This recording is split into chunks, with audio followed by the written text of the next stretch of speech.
તો એમએલએ વિમલ ચુડાસમાએ પોલીસ કર્મચારીને તતડાવ્યા હોય તેવો વિડીયો સામે આવ્યો, જ્યાં ગળુ નજીક અકસ્માતમાં યુવાનનું મોત થતા પોલીસે પરિવારનું નિવેદન નોંધ્યું હતું, જેમાં પોલીસે ખોટું નિવેદન લખ્યાના આક્ષેપ કરી ધારાસભ્યએ રોષ વ્યક્ત કર્યો હતો। 19 ડિસેમ્બરે રોડના કામને લઈને બાઇક પર જતા યુવાનને અકસ્માત નડ્યો હતો, જેમાં સિવિલ હોસ્પિટલમાં સારવાર દરમિયાન યુવાનનું મોત થયું હતું। યુવાનના મોત બાદ પોલીસે પરિવારનું નિવેદન નોંધ્યું હતું અને ધારાસભ્યએ આક્ષેપ કરતા કહ્યું કે પોલીસે પરિવારનું નિવેદન બદલી અને ખોટું કારણ લખી નાખ્યું।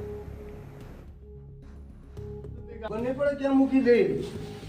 આ ધંધા નહીં કરવાનો કાકાનો દીકરો થાય જેસીબી વાળો મેં સહી નથી લીધી એટલે તમે લખ્યું છે ને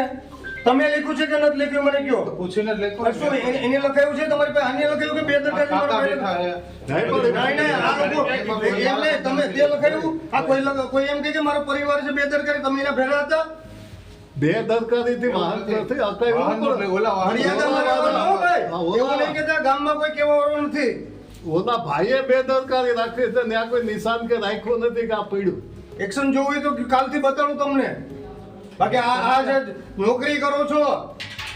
ચમચાગીરી બંધ કરો। ચમચાગીરી નથી તો કરતો આ શું કામે લખ્યો જેસીબી વાળાને ચમચાગીરી કરી તમે ના ક્યાં મારે કોઈ ઓળખી થાય